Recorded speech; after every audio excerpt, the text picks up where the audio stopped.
Thank you. Thank you very much to Robert and to Peter for organizing this event today. I particularly appreciate Robert's engagement over the last few months, well, firstly, in inviting me to speak here at this forum today, where I've attended many events over the years at the Open University of the Left, going back a couple decades. So I was thrilled to be invited by Robert to participate in today's discussion. And I really appreciate his feedback. I gave him a few different ideas for themes that we could explore today. And this was the one that he jumped on and said, yes, let's go with that. So I give Robert credit for steering me in this direction, which I hope you will find fruitful. So I want to start with a quote from the writer Henry Giroux. I imagine some of you are familiar with him. He's a prolific scholar, professor of education at McMaster University, and a forceful commentator and left-wing author. And describing our present condition, he wrote the following words. This is just a few days ago. "The ghosts of a fascist past are with us once again, resurrecting the discourses of hatred, exclusion, and ultranationalism in countries such as the United States, Hungary, Brazil, Poland, Turkey, and the Philippines. In addition, right-wing extremist parties are on the move politically in Spain, Italy, Denmark, Sweden, and Germany. The designers of a new breed of fascism increasingly dominate major political formations and other commanding political and economic institutions across the globe. They have infused a fascist ideology with new energy through a right-wing populism that constructs the nation through a series of racist and nativist exclusions, all the while feeding off the chaos produced by neoliberalism." That's Henry Giroux. One could, of course, add to this list, in fact, I would say conspicuously absent from that list of countries that Giroux mentioned, would be India, particularly in light of the election results. I don't know how many of you saw Pankaj Mishra's piece in the New York Times yesterday about the Indian election results. He wrote the following: "Modi's appointed task in India is the same as that of many far-right demagogues, to titillate a fearful and angry population with the scapegoating of minorities, refugees, leftists, liberals, and others, while accelerating predatory forms of capitalism.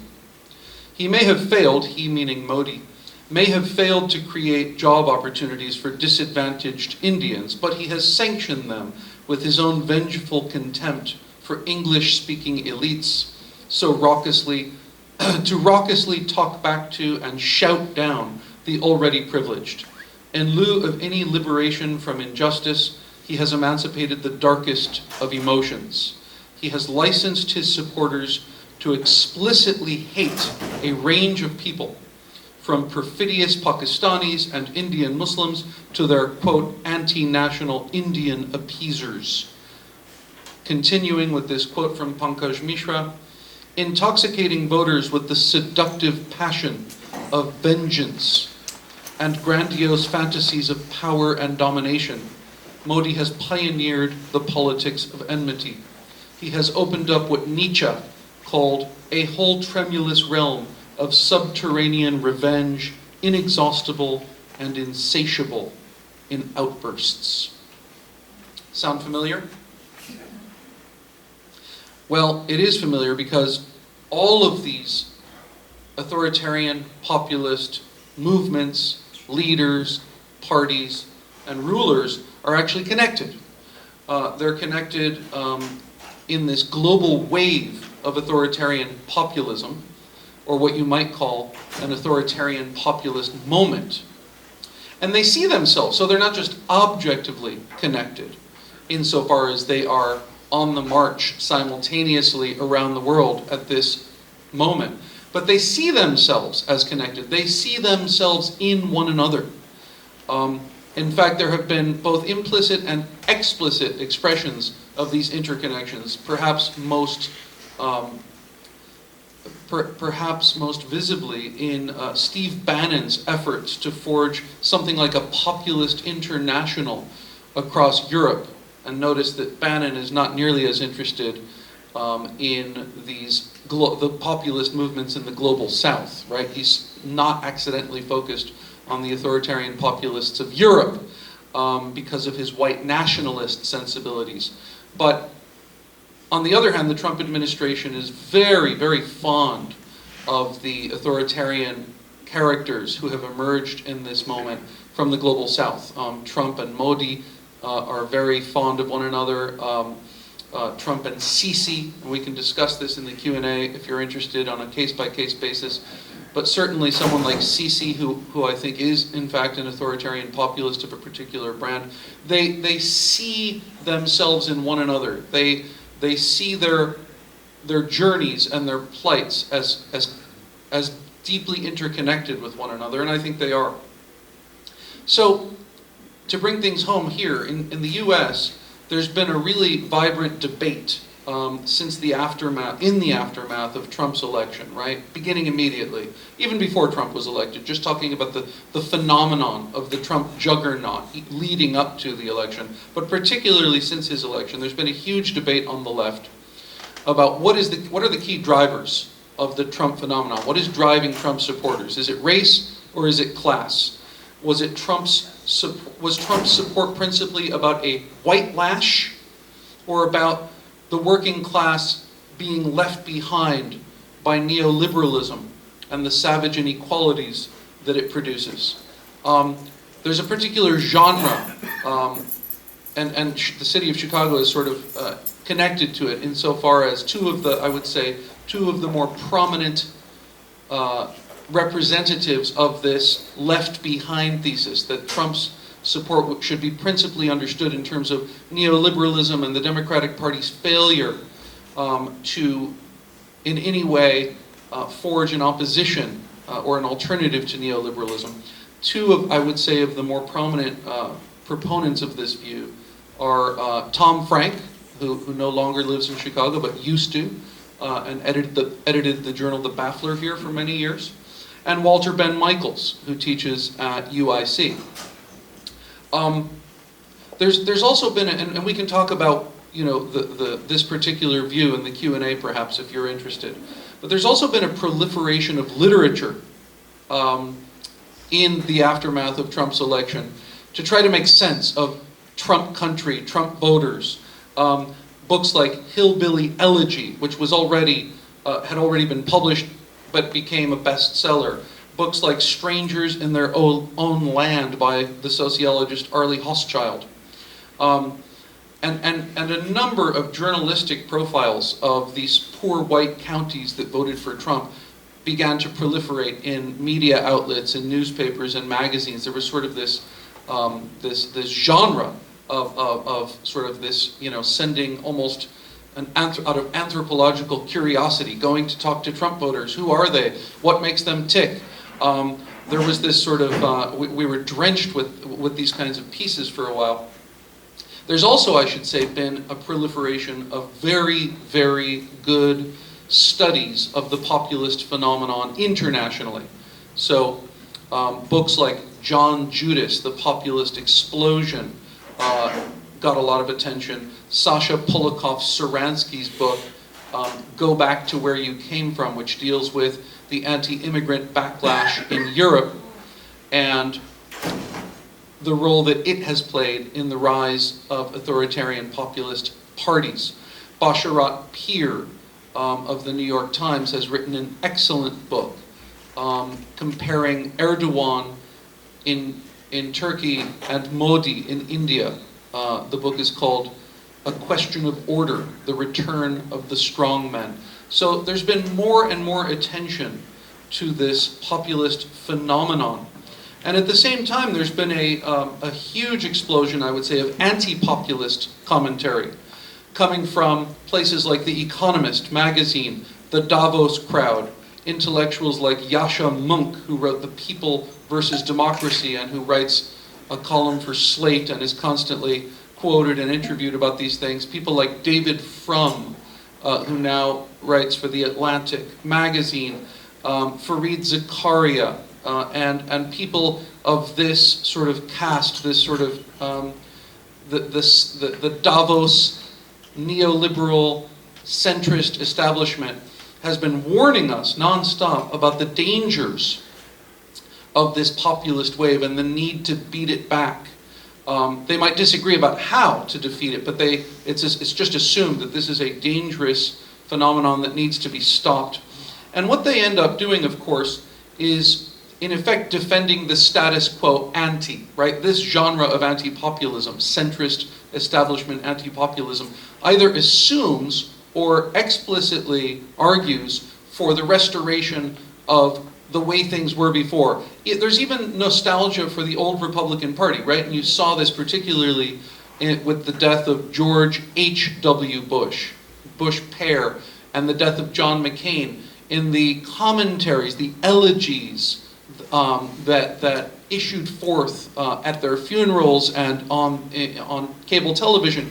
You saw this incredible nostalgia that actually spanned quite wide across the political spectrum for what happened to the good old days when the Republican Party was respectable, the pre-Trumpian, pre-populist Republican Party.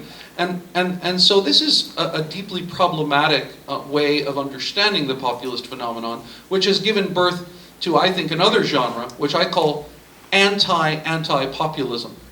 And I mean that seriously. There's a group of leftist writers and intellectuals who engage in this sort of, they don't explicitly defend populism, but they're very critical, rightly so, of this official centrist establishment anti-populism. I'm thinking of, again, writers like Tom Frank and Chris Lehman of the Baffler. Chris Lehman has now just been named editor of the New Republic. Or I'm thinking of a journal like Jacobin, which has published a series of critical essays about the anti-populist phenomenon, taking it on. One in particular that I'm thinking of by Ronan Burtenshaw and Anton Jaeger, which was called The Guardian's Populism Panic. It was a critique of this series that The Guardian has published. I don't know how many of you have seen. It's a very interesting series of articles going back a few months now that The Guardian has put together on how to make sense of the populist phenomenon. And they have not only journalists, but also academics, populism scholars, political scientists, commenting and analyzing on a variety of aspects of populism. And this critique from Jacobin labels this a kind of populism panic. In other words, there's a centrist, liberal establishment fear that populism is going to upset the cart and the global order. So I like this genre of anti-populism. I agree with a lot of its critique.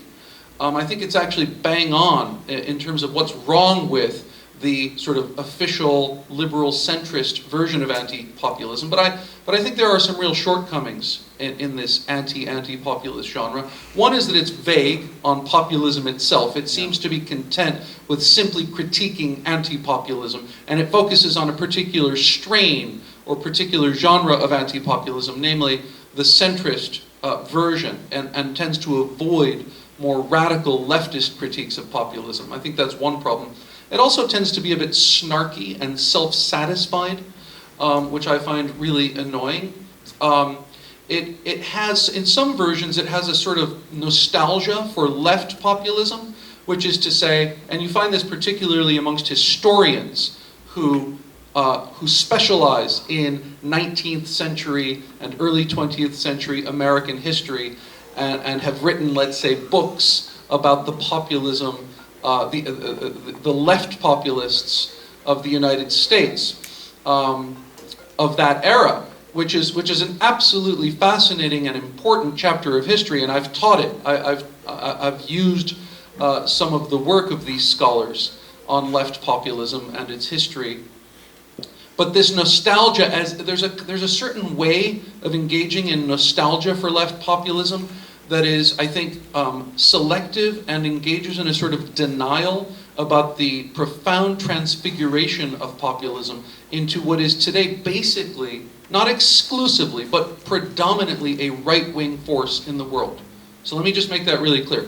It is absolutely true, as these anti-populists and left populism nostalgists like to point out, it is absolutely true that populism basically started as a leftist phenomenon in the United States in the late 19th century. Absolutely true and important to understand. But it's equally important to come to terms with the fact, and it is a fact, that over the course of the last century plus, populism has in fact transfigured into what is today. I mean, there are still left-wing populists in Latin America particularly, but I would say the overwhelming preponderance of populism today, in the year 2019, in the world, are of a right-wing authoritarian variety. And instead of engaging that head-on, a lot of these anti-populists just tend to avoid that, or at least don't deal with the tricky questions that it raises. So, now those are the anti-populists who kind of, as I say, don't really explicitly deal with whether they are pro-populist or not. But then there's another genre of explicitly pro-left populists, most famously perhaps Chantal Mouffe, the Belgian political theorist, who is perhaps most famous for her 1985 book, Hegemony and Socialist Strategy, co-authored with the late Ernesto Laclau, who used to teach at Northwestern 1 quarter per year, Laclau. And this, Chantal Mouffe has written a book that came out this year, in fact, titled For a Left Populism. So this makes an explicit and very straightforward case for reviving a kind of left populist politics. Maybe in the Q&A we can get into this book. It has a lot of critics, I will just say. There's actually a whole sort of literature debating this book. Now, William actually taught the book, I just learned, in a class that he is teaching on populism this quarter. I've been reading a lot of the critical literature on it. Thea Riofrancos in the magazine N+1 had, I thought, an excellent critique of it. The Jacobin has published several pieces on it. I think that this is a healthy debate and we need to have it. But I think that there are some problems. One of them, I think, how many of you know the writer and activist Bill Fletcher, African-American, labor activist, author of several books, former president of the Trans-Africa Forum, one of my favorite thinkers on the left.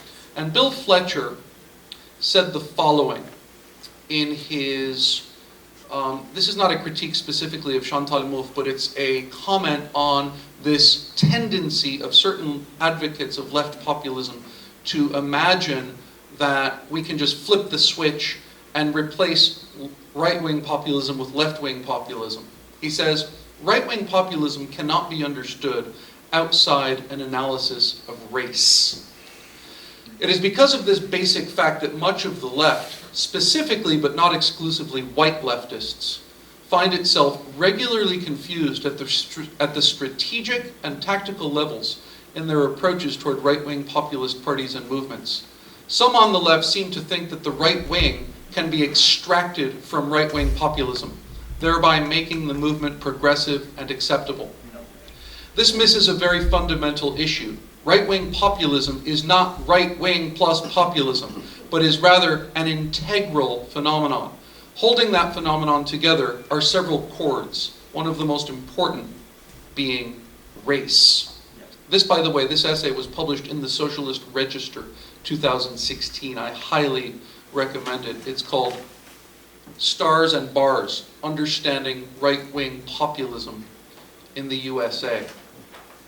So, there's a big debate about left populism and about what drove Trump voters and what continues to influence that section of the electorate that is up for grabs, for example, in 2020, and what the strategy for the left should be in the face of this surge of authoritarian populism. There's one big problem, I think, for the left-behind position, that is to say, the view that what's driving people to support people like Trump and other authoritarian populists is the wreckage of neoliberalism, economic anxiety. There's one major problem for this view, the evidence. Let me just give you a quick overview of some of the evidence that really problematizes that narrative, as seductive and pleasing as it might be. In May 2017, The Atlantic and the Public Religion Research Institute published a joint analysis of post-election survey data, meaning the 2016 election. So based on more than 3,000 voters, and this analysis showed that financially troubled voters in the white working class were more likely to prefer Hillary Clinton over Donald Trump. Let me say that one more time, because this might fly in the face of everything we've been told. That financially troubled voters in the white working class were more likely to prefer Hillary Clinton over Donald Trump. It was cultural anxiety, feeling like a stranger in America, supporting the deportation of immigrants, that best predicted support for Trump. Another study in January 2018 by 3 political scientists at the University of Massachusetts Amherst asked the following question: what caused whites without college degrees to provide substantially more support to Donald Trump than whites with college degrees? What did they find? Racist and sexist attitudes. The explicitly racial and gendered rhetoric of the Trump campaign served to activate these attitudes in the minds of many voters. Just to be clear about this, these political scientists are not suggesting that the Trump campaign's rhetoric about Mexican rapists and Muslim terrorists and people of color created sexist and racist attitudes. They're not saying that. Obviously, those attitudes are widespread and pervasive and have very deep cultural and historical roots in this country. What they're arguing is that the Trump campaign activated what were otherwise somewhat dormant views that were not, for example, as prominent in the 2012 election. People who voted for Mitt Romney did not cite explicitly racial attitudes, whereas in 2016 they did. This is people talking about their own attitudes now. This is not liberal political scientists saying, I think that person is a racist. This is based on interviews, people talking about their own views on race. April 2018, the political scientist Diana Mutz published a study in the Proceedings of the National Academy of Sciences that observed how living in an area with a high median income positively predicted Republican vote choice to a greater extent in 2016, which is precisely the opposite of what one would expect based on the Left Behind thesis. Those who felt that the hierarchy was being upended, with whites discriminated against more than blacks. In other words, this is the perception of Trump voters, that whites are discriminated against more than blacks. Christians are discriminated against more than Muslims are. Right. And men are discriminated against more than women. Absolutely. People with that perception were the most likely to vote for Donald Trump. Okay? September 2018, the political scientist John Sides. This is the final study I'll cite, because you're probably getting bored with all the data. But it's very important to consider this. In September of 2018, the political scientist John Sides of George Washington University and Robert Griffin of the Democracy Fund's Voter Study Group found that what was distinctive about voting behavior in 2016 was, again, attitudes about race and ethnicity, and that these attitudes were more strongly related to how people voted than economic anxiety. Contrary to the popular narrative, voter survey results show that economic distress is not distinctively prevalent amongst the white working class. It is much more a fact of life for people of color. In part of this, Trump voters in 2016 do not report, in part because of this, Trump voters in 2016 do not report more economic distress than do Clinton voters. If anything, the opposite is true. The political implications of economic distress are mostly negative for President Trump. Among independents in particular, those experiencing economic distress are more likely to disapprove of Trump's performance in office. Therefore, economic distress appears to function as a referendum on Trump's presidency rather than a driver of support. Indeed, genuine economic distress may cost Trump support. So, let me make one final point about this, which is that the common view, these are not just social scientific debates. These have real-world practical implications for progressive strategy. In other words, there's been a lot of people on the left have said, what we need to do, obviously, is steer away from the neoliberal corporate turn of the Democratic Party. That's why the Democrats lost, because Obama and Hillary Clinton presented a neoliberal corporate agenda, and these white working class voters rejected it. And so therefore what we need, we meaning the left, what we need is more economic policies, policies that advance economic equality. Okay, like raising the minimum wage, Medicare for all, free college tuition. There's only one problem, okay? And by the way, I support all of those things. I absolutely agree that the Democratic Party needs to, that we need to push very strongly against the neoliberal turn, against these corporate policies, and that's why I'm a huge Bernie Sanders supporter and a member of Democratic Socialists of America. However, I do not believe that the evidence shows that making this turn will win back these Trump supporters. In fact, the political science literature is very interesting on this point, that these policies aimed at combating economic equality, aimed at combating economic inequality, policies like raising the minimum wage, Medicare for all, may actually further antagonize white Trump supporters. Why? Because they see them as handouts for poor and working class people of color. There's actually a very interesting literature on this in the political science studies, that a lot of white working class people are actually against raising the minimum wage, against Medicare for all, precisely because they see them in racial terms. They see them as benefiting people of other races who they do not want to see benefited. Now, let's take this outside of the context of the United States for a minute. This is not just in the US. Cas Mud, or Mud, the Dutch political scientist who is one of the leading scholars of populism, has noted, and again, this might seem counterintuitive, but very important to consider. A majority of populist voters, we're talking about all of the populist parties across Europe now. There are dozens of them, in country after country. And the social science literature analyzing who's voting for these parties reveals the following. A majority of voters for populist parties are not working class.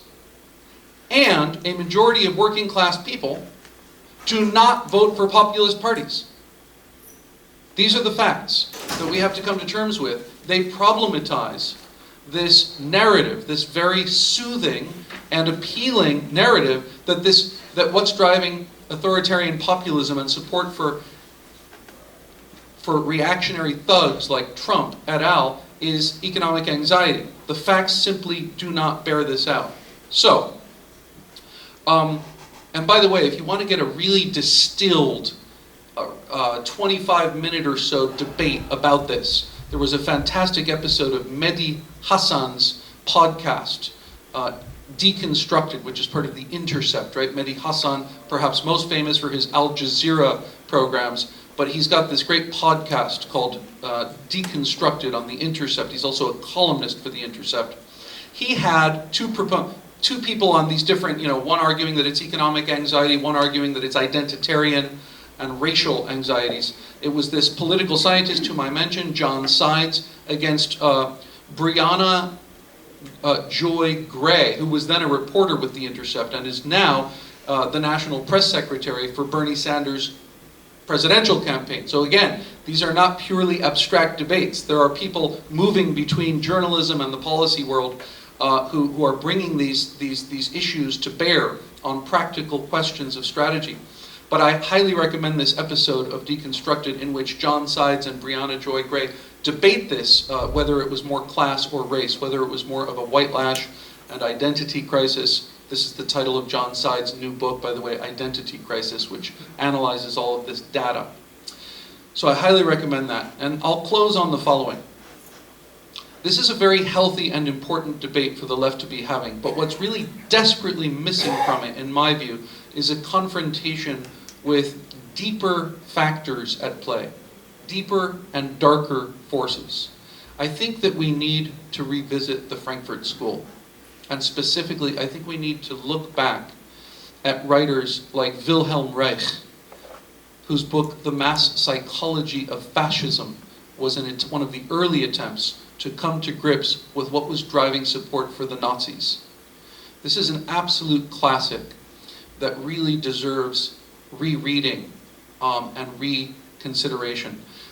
Other thinkers in the Frankfurt School, Erich Fromm, wrote an extraordinarily important book called Escape from Freedom, which again is a psychoanalytic attempt to come to terms with what are the real mechanisms, what are the emotional drivers at work with people supporting, not only supporting and voting for, but actually deeply becoming very passionate supporters of fascists, of authoritarians.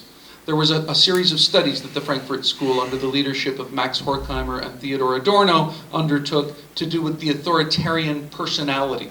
I think that there has been discussion of authoritarian personality structures in the wake of the rise of Trump, the Trump phenomenon, but I think we need to delve much more deeply into this psychoanalytic literature. I will just give a plug for a friend of mine, John Abromeit. John Abromeit, who also used to be here in Chicago, spent a couple of years at the U of C. John has been writing a series of essays trying to bring the insights of the Frankfurt School, particularly Adorno and Horkheimer, to bear on the rise of authoritarian populism around the world, particularly in the US context. And I think this is absolutely essential. And this is, by the way, here's my segue to William. This is what first brought me into conversation with William Mazzarella, who I saw him give a lecture, I think it was about a year and a half ago, on the Trump phenomenon, and the elements of joy and pleasure, what makes Trump fun for Trump supporters, what makes Trump a source of enjoyment for his supporters. And it struck, this is a brilliant essay that I highly recommend. It's floating around Samizdat. You can get a PDF of it online, or if you suck up to William and give him your email address, I'm sure he'll share it with you. It's a very brilliant essay. And this is why I asked him if he would join me in this conversation today, because I think William is doing some of the most important and probing theoretical work on the phenomenon of populism. So with that, I will hand things over to William.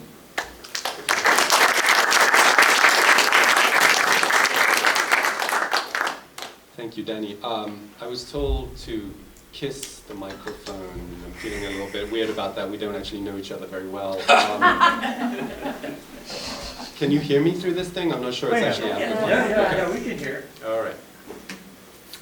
So yeah, thank you, Danny, for laying out that terrain, the debate around populism, the way in which this issue is being discussed right now. And thank you also for kind of setting up that question of the emotional dimension of current politics, because that's really what I want to focus on here today. And I'll speak very briefly, I think, because I want to hear what you have to say, and I want to have a chance to kind of go back and forth a little bit around issues of common concern. About a year and a half ago, I was in Mexico City for a few weeks. And during that period, I went back to a kind of pilgrimage spot that I like to visit whenever I'm in the city, which is Leon Trotsky's house in the neighborhood of Coyoacán. And one of the really interesting things about Trotsky's house is that they really, in large part, many of you have probably visited it, so you'll know what I'm talking about, but they've managed to preserve it almost uncannily in the moment in, 1940, when the ice pick hit his head. It really feels as if you're walking into this kind of time bubble from that period. But on this visit, I became aware of a particularly striking feature of that place. And it wasn't, by the way, the cafe that had sprung up in the courtyard, which was a little strange. But it was a room where Trotsky and his associates used to do reading and research.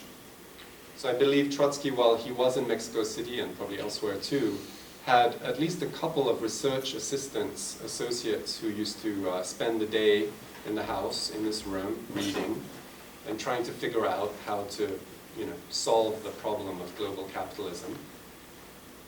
And it struck me at that point, in thinking about what was going on in the world today, as both very touching and also kind of sad. And sad because there's just something about the left which can't seem to get away from this idea that if you just explain the world properly to people, they will see the light. Yeah. If you just get the analysis of contemporary history, contemporary capitalism exactly right, you will unlock this door where the scales will fall from people's eyes and they will finally understand their correct interests, and they will reject the strong men, and they will no longer be seduced by the charisma of people like Erdogan or Trump or Modi or Sisi or whoever, right? Now I think that if the last few years have demonstrated anything, they have demonstrated that this is a delusion, and it has always been a delusion. That the reason why people attach to these kinds of political movements is not because they don't know better. It's not because they don't understand their true interests. It's not because someone hasn't explained to them what would be a better way. It's because other kinds of attachments. It's because of other kinds of desires, fantasies. And this is where kind of the psychoanalytic dimension that Danny was gesturing towards at the end of his presentation, I think, becomes important. Because one of the things that really, I think, strikes anyone watching the kind of Trump moment, the authoritarian populist moment in the world today, powerfully, is the intensely emotional dimension, the intensely affective dimension of this kind of political phenomenon. And that, again, I think is where liberals in general, and the left in particular, have kind of been left in the dust, in not being able to adequately deal with the emotional, or let's say affective dimension of contemporary politics. And much of what Danny referred to as anti-populism is in fact a critique of the emotional dimension of contemporary populist politics, right? It's a kind of rejection of the idea, the very idea, that emotional attachments should be central to politics. The liberal fantasy in general is a fantasy that we're all going to sit down and be reasonable and have a conversation and, figure out our interests and move forward from there. It's a failure to deal with the affective dimension. Now, the problem, of course, here is that so many of the forms that this affective dimension of politics are taking in the world right now are so intensely repugnant. So it's no wonder that those of us who identify as being on the left would feel troubled by these forms of political expression. But I think the mistake here is to equate these repulsive forms of affective politics with affective politics in general. Right?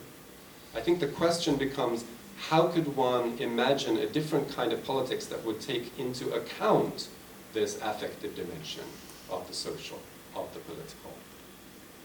One of the fundamental starting points in my own thinking about social life is that social life can't actually function without this affective dimension.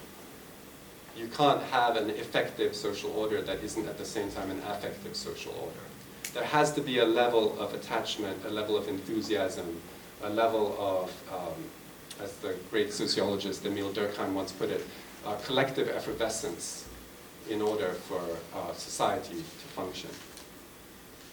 I think sometimes of a line by the anthropologist Clifford Geertz.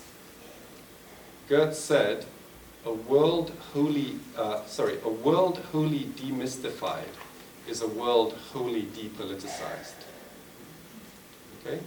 And I think that's really interesting because he's not just saying that a world wholly demystified is a kind of disenchanted world or a rational world or something like that. He's actually saying that it's a depoliticized world, that we don't actually have a politics if we don't also have enchantment. So again, the question becomes, how can one imagine progressive forms of attachment? And I ask the question, not because I'm going to give you an answer. I don't have an answer off the top of my head, but I think that is the question that we are having to deal with right now. Terry Eagleton, the great Marxist social theorist, philosopher, literary theorist, once satirically noted that, I quote him, "Men and women engaged in conflicts do not live by theory alone. Socialists have not given their lives over the generations for the tenet that the ratio of fixed to variable capital gives rise to a tendential fall-off in the rate of profit." Right? Now, again, I think we could say that what those of us on the left are really struggling with here is a kind of, we could say, a kind of affective deficit in politics on the left. And at the same time, a kind of discomfort with the very idea of an affective politics as such. Danny mentioned Wilhelm Reich just now, another great favorite of mine. You know, one in the great cabinet of curiosities of 20th century eccentrics. But Reich, despite what became of him at the end of his life, and it's a particularly sad story, was in the 1930s operating at the intersection of psychoanalysis, activism, and what else? He was an inventor as well, and he invented a whole bunch of devices that were, shall we say, questionable scientific value, but nevertheless had a tremendous kind of utopian energy. And Reich was writing on this very issue that I'm dwelling on here, this question of the affective content of radical politics or its absence. He was writing about this in the early 1930s, at a time when you know, the Third Reich was moving into, maybe he was the Fourth Reich, was moving into formation. And he was reflecting on the way that the revolutionary left had really singularly failed to compete with the charismatic attraction of Hitler and the Nazis. And he wrote this, he said, "While we," that is to say the left, "while we presented the masses with superb historical analyses and economic treatises on the contradictions of imperialism, Hitler stirred the deepest roots of their emotional being."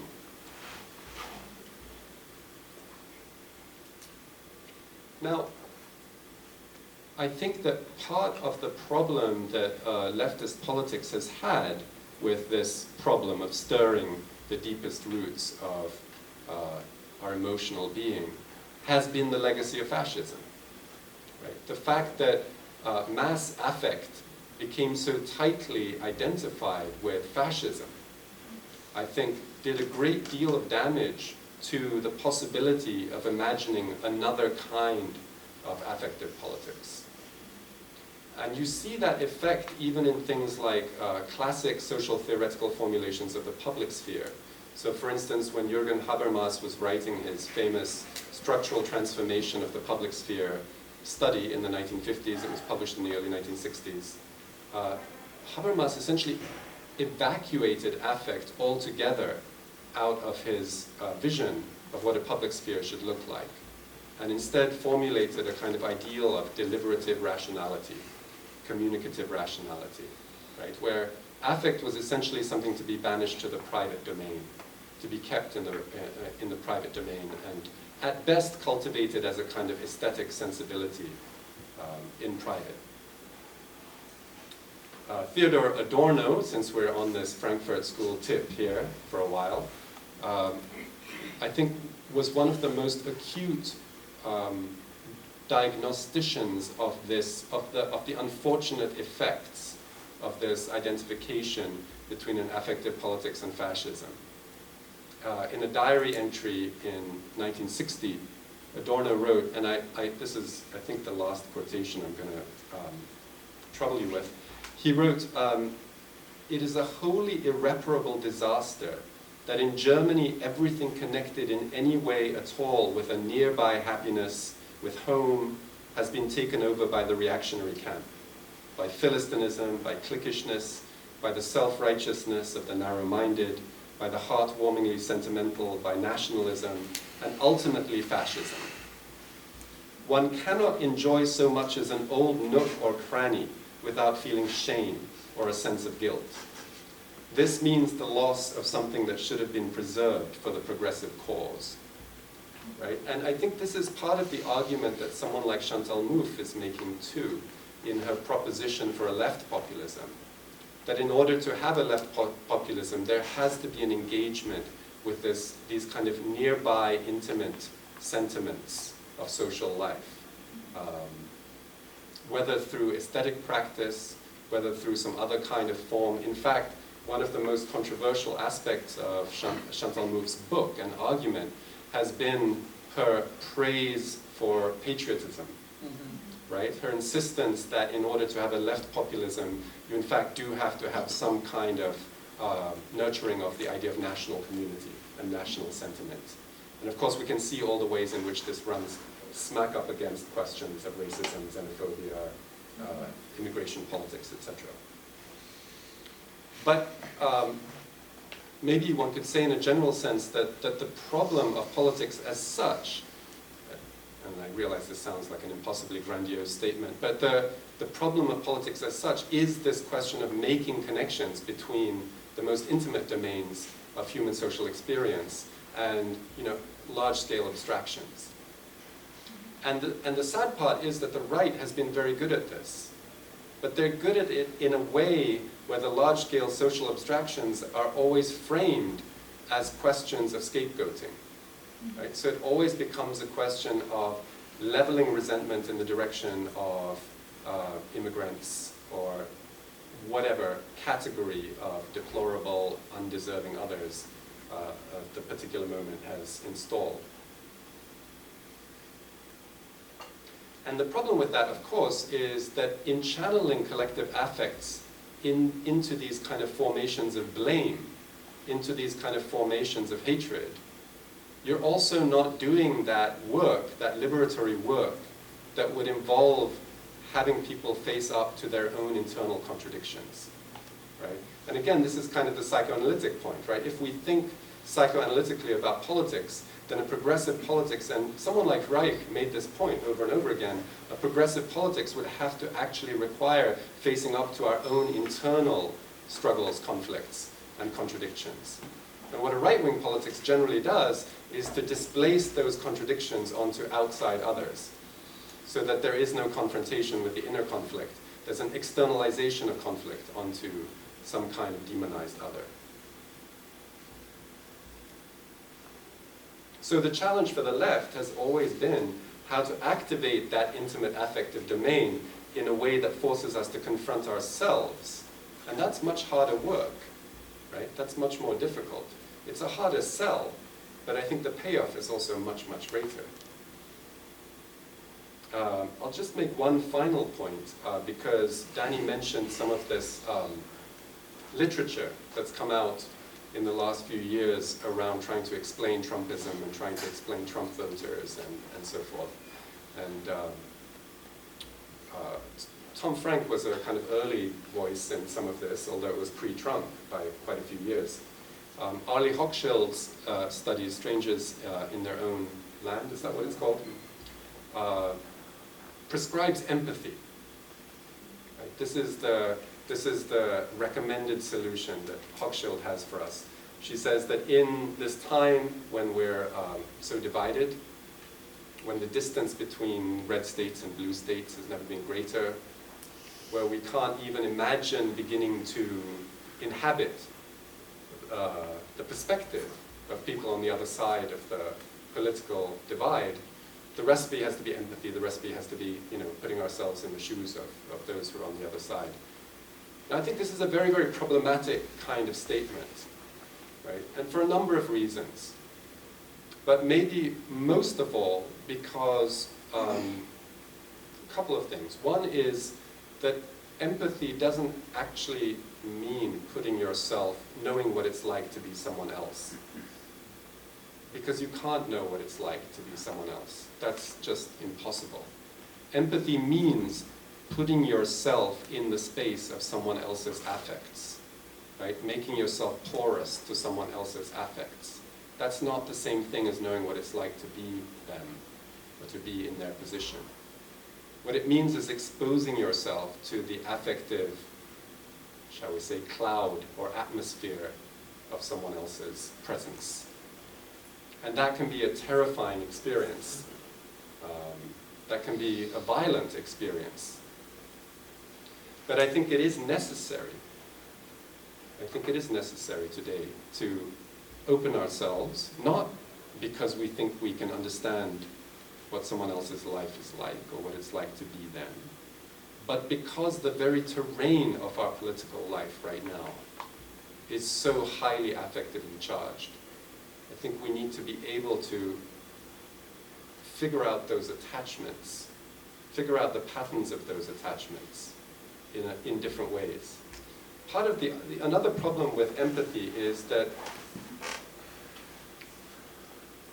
it misses what I think is the fundamental structural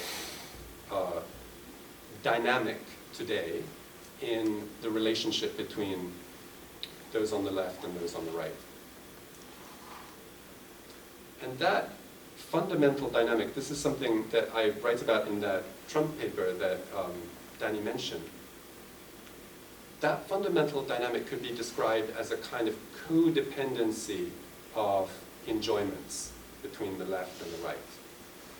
What I mean by that is that the left enjoys nothing so much as being sarcastic about the right? About their boorishness, their incivility, their misspelling of words on campaign signs, all that stuff, right? And of course, that only feeds the flames, right? It's like when Michelle Obama inadvisedly said, when they go low, we go high. Of course, that plays into precisely that right-wing resentment against liberal condescension, right? Now, the right enjoys nothing so much as provoking the left, right? Provoking liberal sensitivities, right? They do this all the time. They even have a phrase for it. They call it poking the jellyfish. Right? And these two enjoyments, the sort of the liberal enjoyment of condescending to the right and the right-wing enjoyment of provoking the left, are locked in a kind of ever-escalating dynamic. A kind of danse macabre. Indeed, if not a death match. But no, it's true, it's a self-sustaining dynamic. So I think I'll end there. Wonderful. Yeah.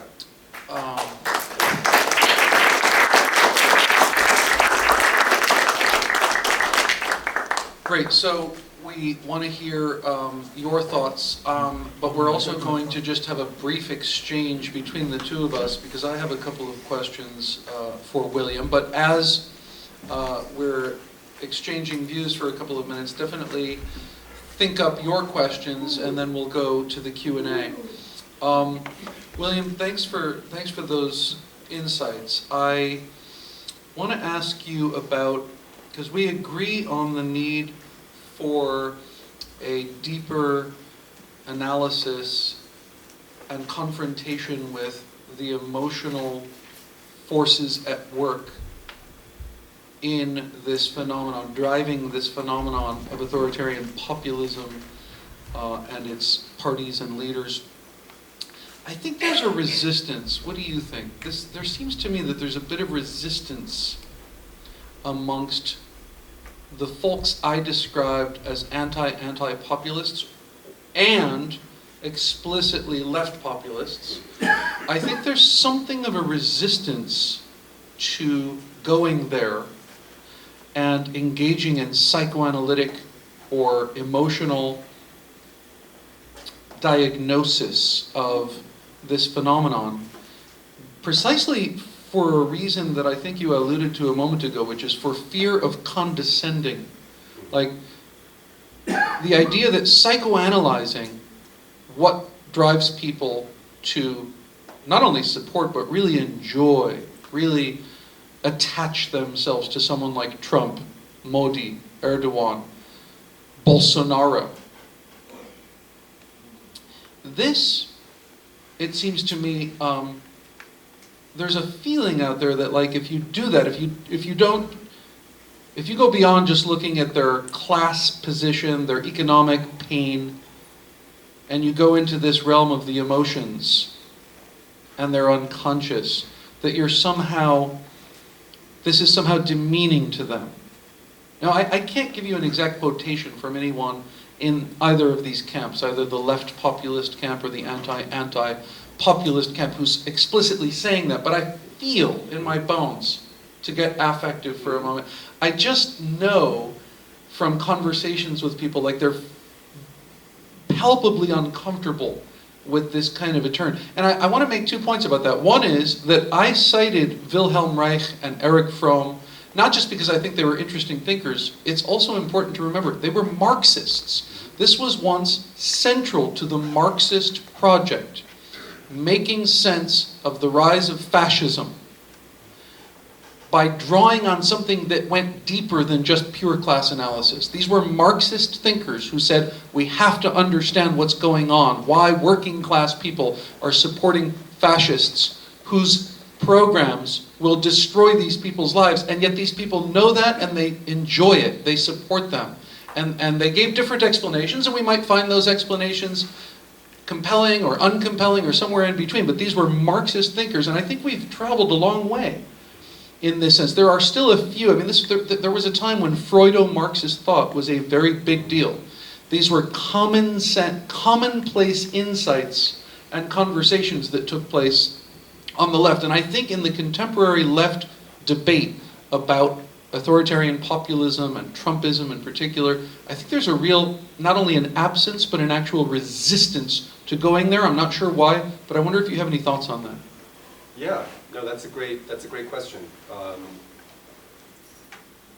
One of the problems, I think, has to do with the way in which a lot of this debate, in its original form, presumed, what in Marxist theory used to be called false consciousness, right?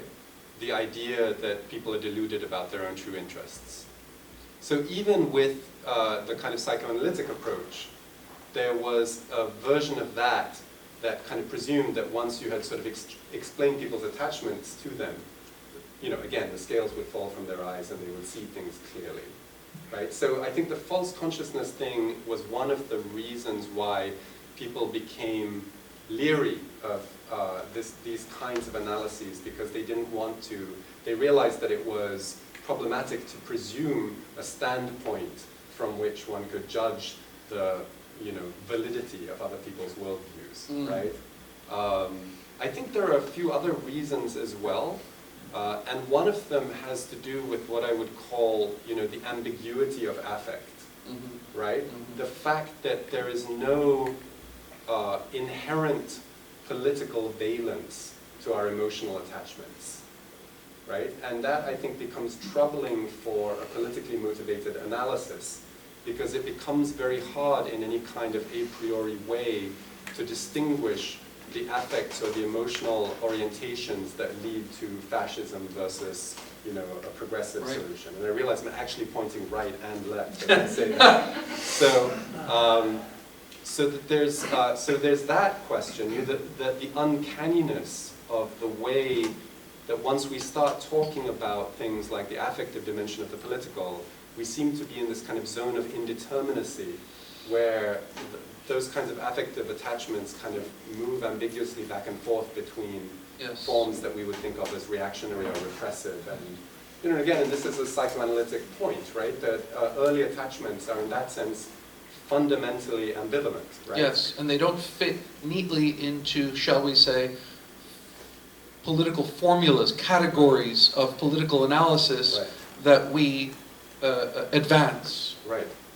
That, the Freudian point, our attachments to our parental figures in early life are fundamentally ambivalent, right? So what does that say about the possibilities of later kinds of affective attachments to authority structures in society, or to, even to creative processes, right?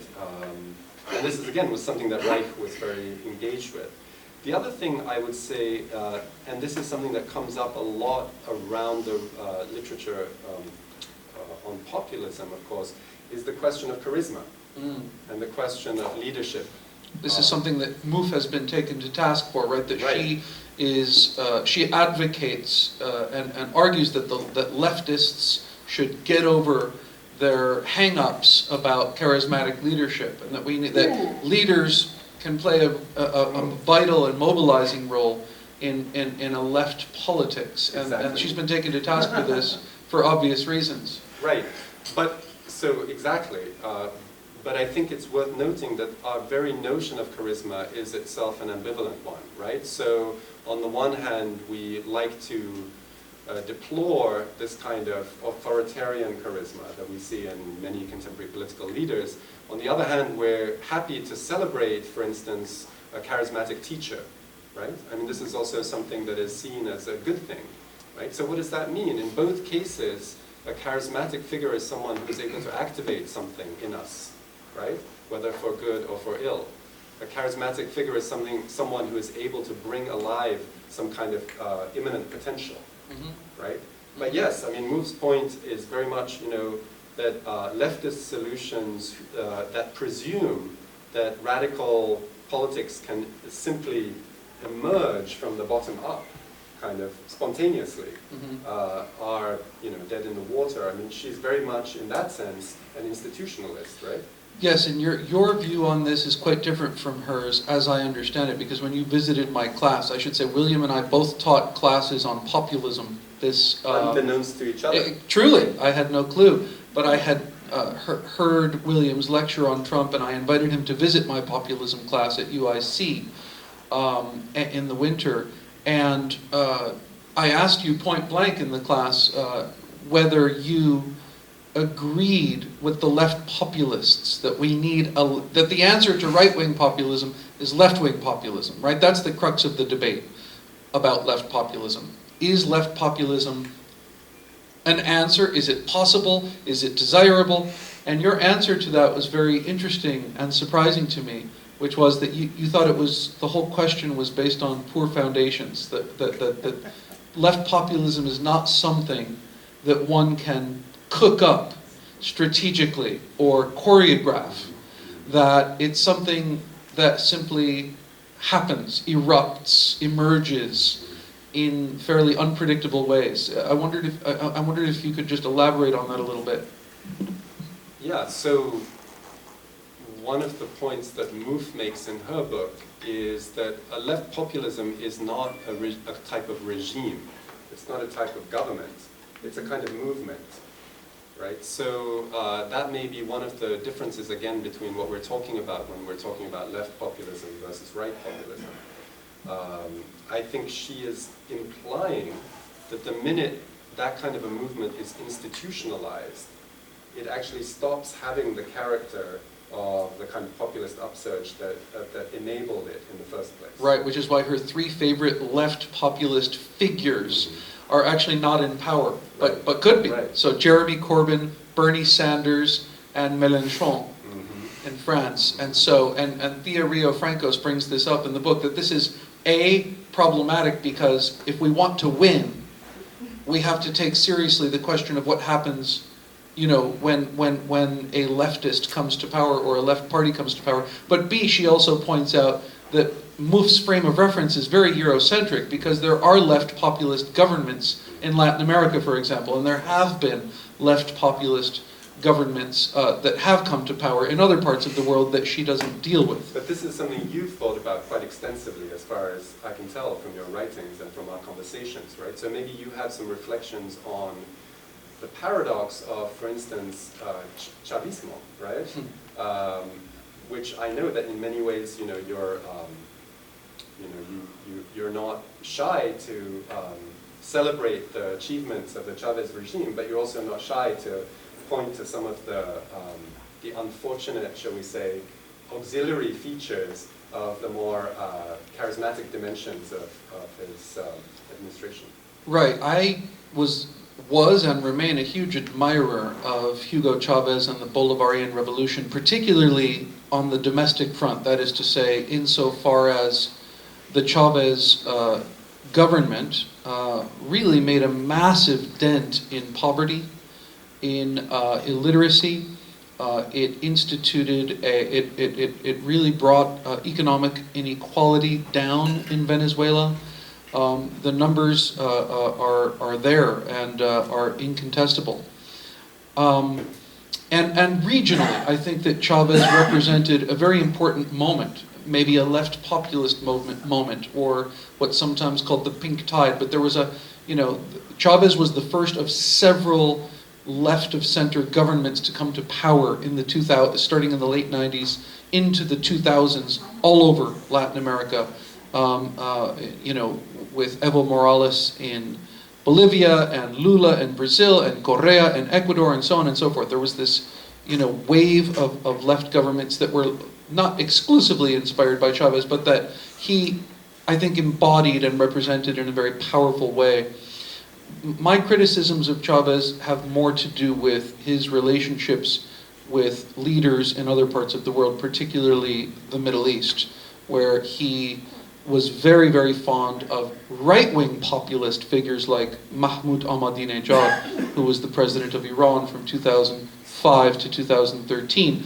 And the two of them, it's very important to note that, someone like Lula, for example, in Brazil, also had very cordial diplomatic and strategic relations with Iran under Ahmadinejad's leadership, but he never embraced him in that affective way that Chavez did. If you look at when Chavez and Ahmadinejad, they regaled one another with prizes and awards and honors, and they embraced each other. And if you look at the body language and the things that they would say about each other, it was a real love fest. They really saw, again, this recognition. They saw each other's struggles and personalities in one another. And each other's grandiosity, right? Grandiosity and I would say demagoguery, frankly. And there was an authoritarian element that bound them together. And I'll just note, this is important, I think, in the story of the Chavez-Ahmadinejad relationship, a group of Iranian leftists and trade unionists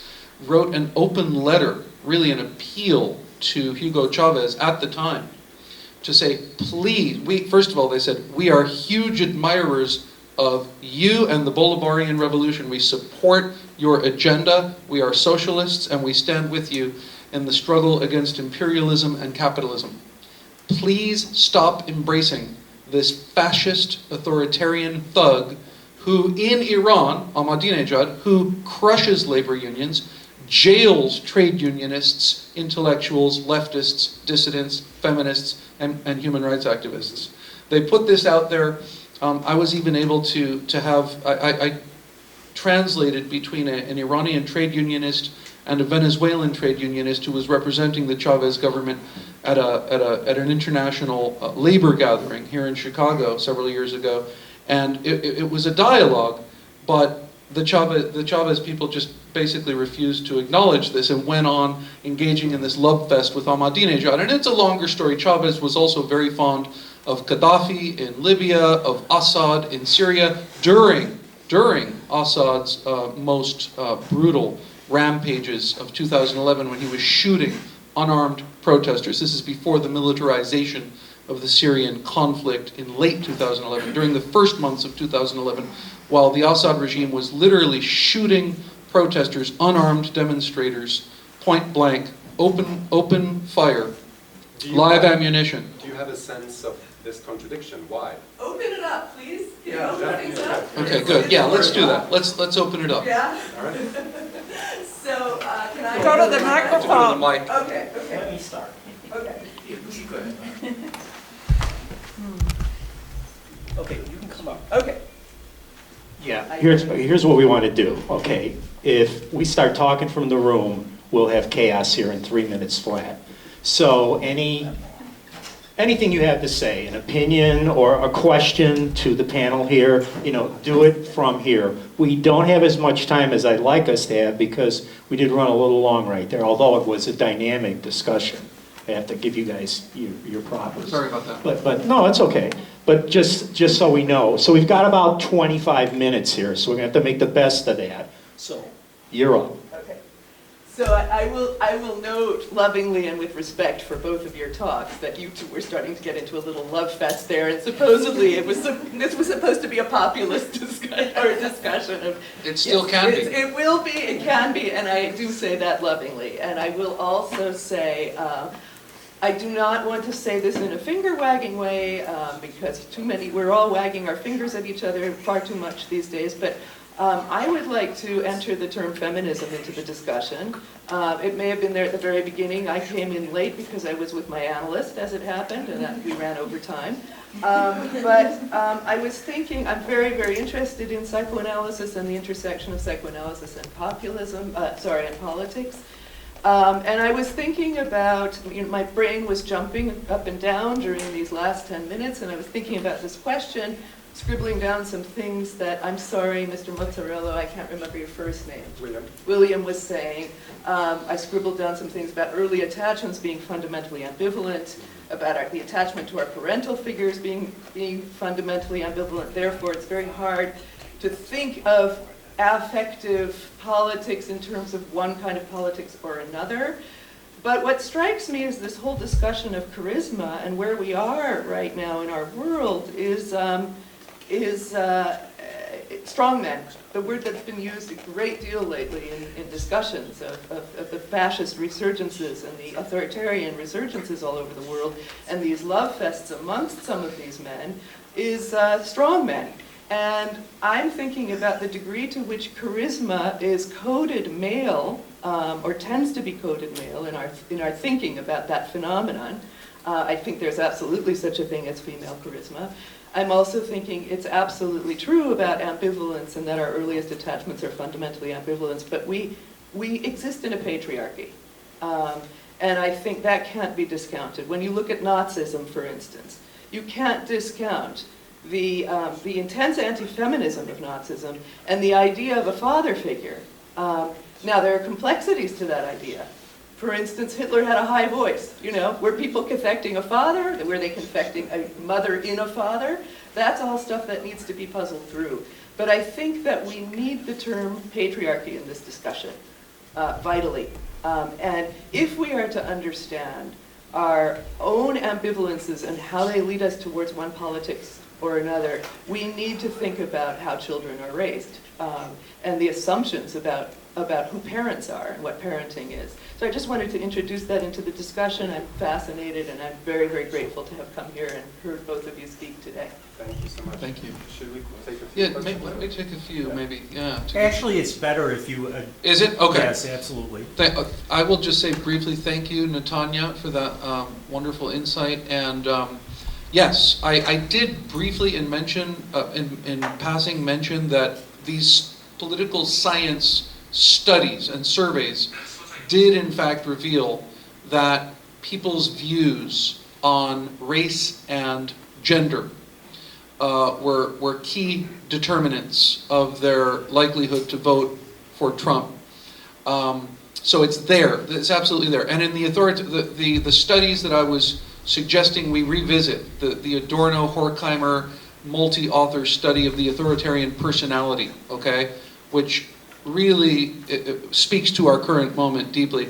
It's all about patriarchy. I mean, for psychoanalysis, particularly Freudo-Marxist, left socialist psychoanalytic thinkers, the authoritarian personality is fundamentally shaped by patriarchal structures. It's deep. It's baked into the very dynamics. So I would just a couple of very short thoughts about that. Thank you for absolutely right, and just also backing up what Danny said. There's a film that Chris Marker made called Grin Without a Cat, about kind of the '68 leftist moment. And one of the things that is really striking in that film is how much kind of male bloviating there is in it. Like this endless footage of leftist sort of intellectuals and leaders just mansplaining for hours on end.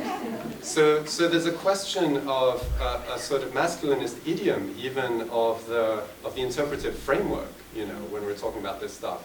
Not just a kind of, you know, a sort of patriarchal figure of the authoritarian leader, but also, you know, a highly masculinized sort of discourse on the left also, you know, around these things. And what goes with that, I think, is also a tendency to feminize the affective dimension as an area of analysis and attention. So, yeah. That's right. Okay, I mean, you mentioned the kind of discomfort and neglect of effect, right, in the left in general. And I want to bring in another term that the left tends to have discomfort with, or have an ambiguous relationship with, and that is religion. And you know, and because it seems so central to so many populisms, and it's very obvious in the case of Modi or Erdogan, you know, that you know, the construction of the people versus the elite is very much kind of taking place along, you know, the kind of religious identities or piety versus, you know, being culturally alienated. But also even in cases, you know, in the US case of Trump, where he, you know, surprisingly, because he doesn't exactly cut a religious, you know, kind of figure, you know, we know that white evangelicals overwhelmingly voted for him. And that's another puzzle that everyone is trying to, right, explain now, right? Why did white evangelicals vote for Trump? You know, that's actually the title of multiple sociology of religion articles now. So, you know, what's the place of religion in this? And also, I want to bring in another term, civil religion, because it relates to some of these things that we have been talking about, especially in the US context. First of all, you cannot make left populism, right? Just because you want to and you think it's effective. And yet, I mean, civil religion, which does have also religious components and Republican components, does have these roots and these traditions and this authenticity, right, in kind of American political culture. And also, it definitely brings in an affective dimension. And plus, given that, you know, the kind of, for example, moves appeals to kind of national identity, kind of the necessity of the left, right, to kind of to embrace some sort of appeals to nationalism or national identity or patriotism, but making us uncomfortable about its race dimension in the US. You know, so civil religion is interesting in that sense, right? Because it does make an appeal to national identity, but it has also been influenced by you know, the Black church tradition, and you know, Martin Luther King was probably the best kind of articulator of civil religion. So that also seems to be interesting, having an interesting potential, right, in terms of not being kind of a white nationalist kind of possibly project. And also, again, having this effective potential. So I wonder what you think about civil religion, right, as a possibly, you know, kind of a, you know, a healthy anti-populist option, or a populist option of a progressive sort. Okay, Thank so you. let me just say something very quickly about that, which is that I think when we talk about the religious dimension, you know, it's not necessarily always about things, as you're suggesting, that would be literally coded as religious, right? The French philosopher and social theorist Claude Lefort has an essay which is called "The Permanence of the Theologico-Political?" And in it he has this really beautiful line where he says, human society can only open onto itself by being held in an opening that it did not create, right? So whether we call that religion, whether we call it something else, it points to that domain that you're talking about. And I think part of the problem with the kind of, let's say, secular rationalist liberal tradition in social theory is that it kind of erases that dimension. Or at best, it situates it in a place that is supposed to be entirely private or domestic. So thus not refusing to understand its place in the constitution of political life. And I would just briefly say that I think the Trump phenomenon is actually the least, I don't think religion is the most salient aspect of this. I would say that Trump is the least religious Republican we've had, not just personally, but that the base of his support is fundamentally not about religion. It's much more about tribalism. These are communal identities, much more than religious identities. And in the Republican primary, for example, he was not the overwhelming favorite of evangelical Christians. Ted Cruz was. He had a surprising degree of support from evangelicals. They simply flipped over in November when it became, the general election was between Trump and Hillary Clinton.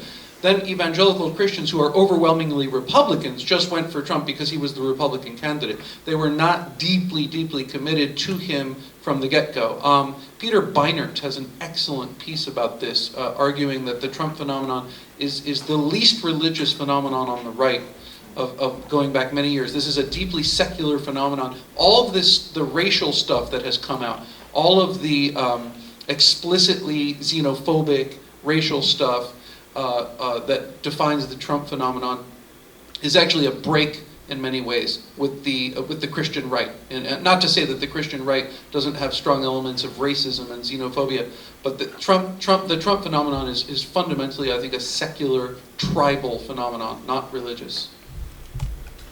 So I was enjoying the conversation, but I'm glad I'm talking to you guys now. I think part of not being able to get in touch with people's feelings for the left has to do with we don't pay as much attention to delivery and image. The people that the right have delivered up, people like Ronald Reagan and Trump, come from the entertainment industry. They're playing a role. They're actors. People like Bernie Sanders until recently, people commented a lot about his displaced hair and suits and things.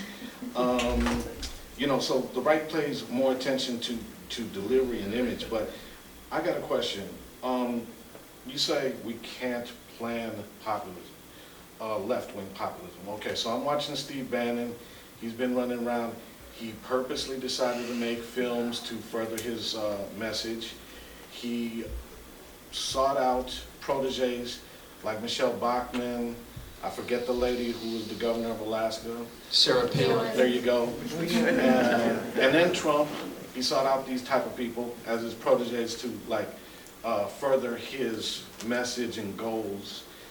This was a plan. I noticed that the right wing has think tanks everywhere, and they promote think tanks throughout Latin America. That's a plan. So if you want to talk about that and how you feel or disagree or whatever. Also, I want to look it up. What was that episode of Deconstructed you mentioned? Oh, it's very good. If you just type in Deconstructed, Trump, race, and class, Okay. it will come up. But I'll also, if you give me your email address later, I'll send it to you. All right. I'll just say this. That's a very good question. I think charisma does matter, but I think I disagree with you about Bernie Sanders, and it's not just because I'm feeling the burn and I'm a Bernie supporter. I think Sanders is actually very charismatic. I think his ruffled hair and his kind of rough exterior, the Brooklyn accent, and the old Brooklyn socialist thing is actually incredibly. It has inspired the most unlikely following of people in their 20s in this country. Who would have thought that a Jewish socialist from Brooklyn in his late 1970s would be inspiring literally millions of kids in their 20s? There are all these young candidates running for president. Young people are much more supportive of Bernie. Yeah. And I think this is a phenomenon. I think he has genuine charisma, and I think it's about the authenticity. His authenticity is so transparent. Like, you can't make that kind of a personality up. That is completely the least manufactured. You listen to Cory Booker and a lot of these people, they're just so canned and manufactured. Bernie has the authenticity. I think it's a contest of charisma. There's different kinds of charisma. And I think that he has, I think he's a very powerful figure in terms of his affect. Actually, it's not as explicit. There's a sense in which he always wants to talk about policy. He's very uncomfortable talking about emotion, although recently he got a little bit more autobiographical, talked about the Holocaust survivors in his family. But I think that we might be looking at a phenomenon where if it is Bernie against Trump, I think we will see what happens in this contest of personalities. I think Bernie could easily win that, not easily, but could very well win that race. the Bernie Sanders charisma is sort of the charisma of anti-charisma, right? You know, one of the things on the left has been a long-standing suspicion of any kind of promotional culture, right? Of any kind of commercial culture. The diagnosis that this is just a culture industry, is it's inauthentic, it's selling us something, therefore it has nothing to do with the real roots of human experience. I think that's a mistake, not because I think we should all be like branding ourselves and selling ourselves as commodities, but because I think that even commercial culture only works insofar as it manages to activate something that's quite fundamental in human experience.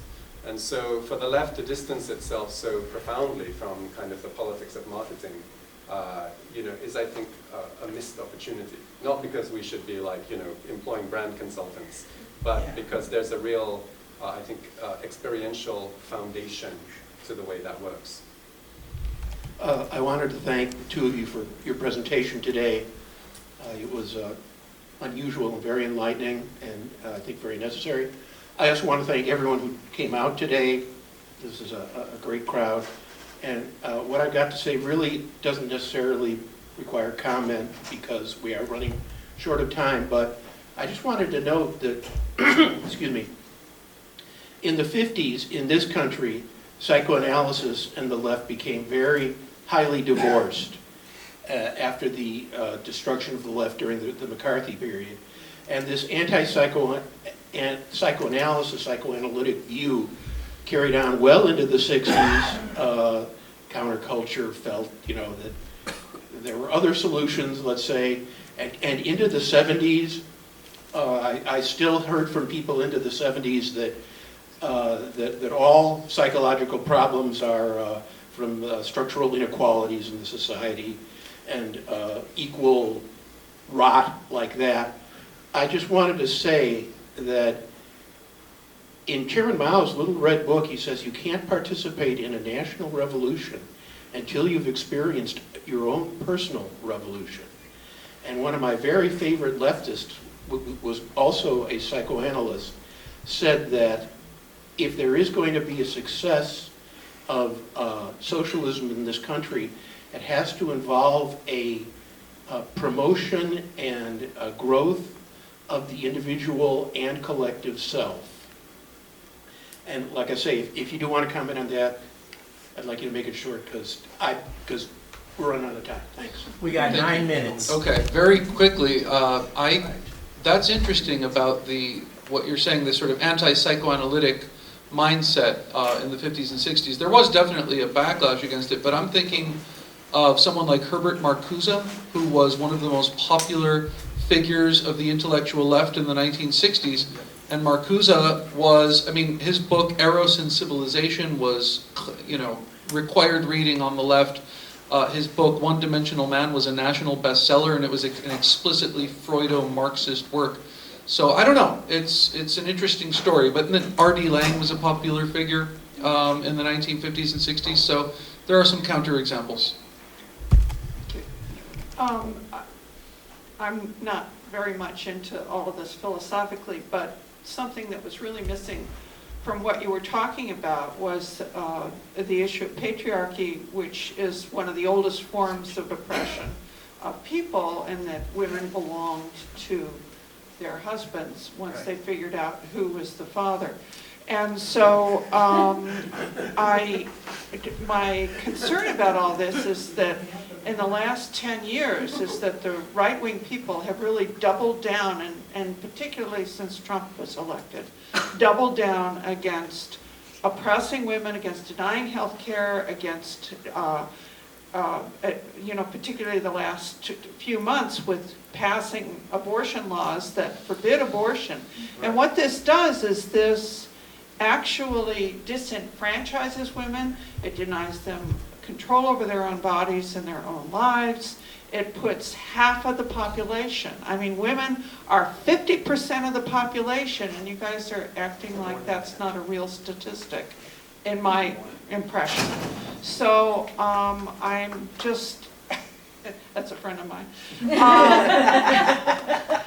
At any rate, so I'm just wondering how you see this as fitting into populism, because it seems to me and again, I'm not in all this philosophy stuff, it just seems to me that that's a really important point, that if you disenfranchise half of the population, and then you disenfranchise another 5% of the population because LGBTQ rights are part of how we treat women, they're all connected, then, and the religious bigotry and all that other stuff that's all entwined with that, then, you know, where are you?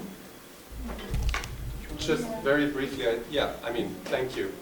But one of the things I would say about the recent election, the 2016 election, is that I think there was a really unfortunate effect that Hillary Clinton became the representative of women's interests somehow in that political debate. So that's all I'll say. But I will also add to that it's very clear to me, and as someone who did not vote for Hillary Clinton in the primaries, I was a huge Bernie supporter, and I did vote for Hillary in the general election as an anti-Trump vote, but I was very, very critical. I did it somewhat reluctantly and was very critical of Hillary. Nonetheless, I think it's very clear that a lot of the support for Trump was misogynistic. Was a lot of the anti-Hillary sentiment in the general election was clearly sexist, and because those of us on the left who hated her economic policies and her neoliberalism and her corporate centrism, because we were critical of Hillary, I think we were somewhat blinded to the reality that for a lot of people on the right, Trump supporters, they really they were animated by a visceral hatred of Hillary that was clearly, palpably, unmistakably sexist and misogynistic. And it was uncomfortable for those of us on the anti-Hillary left to kind of fully engage that, because we didn't like her either for different reasons. So I think it's, to make a long story short, sexism is absolutely at the core of authoritarian populism. Case after case after case after case. That was part of what I was trying to say today. It's not all about class and economic anxiety and neoliberalism. It's also about race and gender and identity and communal, communal self-consciousness. And a sort, I realize I'm breaking. Yes, you're breaking your own rule, Peter. Someone hand him a microphone. A crazy idea about privilege, about a misperceived privilege. When you talk about, people feeling that they're no longer in charge. That whites, yes, that they don't recognize the country that they live in anymore. Obviously, a lot of this has to do, just think of birtherism, the phenomenon of birtherism, which is how Trump got his what began his political juggernaut as a candidate, right? He starts in the birther movement. For those people on the left who endorse the left behind narrative, those leftists who say Trump support should only be understood as a response to neoliberalism, how do you explain the birther phenomenon? What in the world does that have to do with economics, with inequality, with neoliberalism? This is quite explicitly and unmistakably an identitarian racial fantasy world that Trump, he devoted years of his life to this. This is what launched his political juggernaut. How do you possibly make sense of this in purely economic terms? We have to deal with the realm of desires, fantasies, hatred, resentment, all of these things that William and I have been talking about today. If you don't deal with that stuff and you only deal with class and inequality, you're not getting the full picture. Yeah, I don't want to date myself too much, but I believe in years past, populism was not a dirty word, didn't have a negative connotation. It had a good connotation. And I'm just wondering a little bit how this happened. Since we have a visitor from Madison here, maybe we could hear a little bit. You're not from Madison? Oh, I'm University sorry. of Chicago. Of Chicago, Park. I'm sorry. I wanted to hear something about Robert McCall, who was one of the original populists. But it's just a very short point about American populism. It strikes me that when an establishment candidate, and this is both on the left and on the right, is challenged by somebody who is not so much of an establishment candidate, they label that person as populist, labeling Bernie Sanders as a populist by the very much establishment Hillary forces, and labeling Trump as a populist by all of the other candidates who were more establishment. Well, Trump is a populist, although, interestingly, he didn't fully understand that himself. Steve Bannon tried to explain to Trump that they were running a populist campaign, and Trump was kind of confused and uncomfortable with the term. He said, no, we should call ourselves popularists. And Bannon just shook his head and said, no, you don't understand. I mean, Trump is truly a classic populist, and the list is very, I mean, we could, populism, yes, is used pejoratively by the establishment in many ways to talk about, people who are unruly, uncouth, the unwashed masses, people who don't understand the rules of the game and the way things are supposed to work. But it's also a real phenomenon. So when right-wing populists call themselves populists, they mean it, and we should take it seriously. The debate, that is the easy part to me. The part that I really wanted to explore today was, what does this all mean for the left? Is left-wing populism the answer to right-wing populism? Left-wing populism has a long history in this country, as I said, that goes back to the 19th century. But it's been largely eclipsed. Not entirely. There are still left-wing populists, but populism has become, for complicated historical reasons, has become a largely, not exclusively, but predominantly right-wing force in the world today. And we need to understand how and why. Okay, listen. This is going to be the last question or comment. No. Okay, listen, Danny, I thought this was, and Dr. Mazzarella, I thought it was a terrific presentation, and I totally agree with what you did. Supporting Bernie Sanders in the primaries, and then voting for Hillary in the general election to keep Trump out was the same thing I did. But now that being said, you said that the religious right, the people of the religious right didn't come around to supporting Trump until the November election, 2016. In These Times did a story in the spring of 2016 in which, in These Times magazine, did a story in the spring of 2016, I don't remember the exact month, in which they looked at, and they found that the majority of people who were white and identified as evangelical Christians supported Trump already in the late stages of the primary season, where they had two choices. They could either support the top two candidates were Trump and Cruz. And given a choice between Cruz and Trump, most of the religious right people liked Trump better because he was more blatantly intolerant than Cruz. So what's your response to that, gentlemen? Well, yeah, go ahead. I mean, first of all, the authenticity factor. Have you ever watched Ted Cruz speak? Talk about a human robot, like a really twisted. I was thinking more like slug. Slug is pretty close to it, but I mean, seriously, you just put Cruz and Trump on a stage next to each other. One of them is this wooden, highly repressed, deeply, just very strange and unlikable character. Yeah. And the other one is also a very dark figure, but very enjoyable. I mean, Michael Kazin, who, some of you, speaking of left populism, Michael Kazin is the author of the book on the history of left populism in America called The Populist Persuasion. He's one of the editors of Dissent magazine. He said in an interview, I think with Slate, with Isaac Chotiner of Slate, that he, despite all of his, the repulsiveness of Trump's politics, he really enjoyed listening to Trump. This gets back to the whole question of what does make Trump enjoyable. He's not enjoyable to us on the left, but he's enjoyable to millions of people. Can I say something? I talked to a lot of Trump supporters, and what they tell me they like about him is that he's real, he's honest, he tells the truth all the time, even when he's lying. Well, that's true.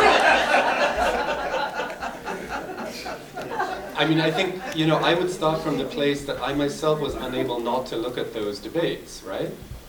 I think that's unable not to look at those debates. I think that's where it has to start. There has to be an acknowledgement that this is a fascination for those of us who share nothing in terms of political viewpoints with this man.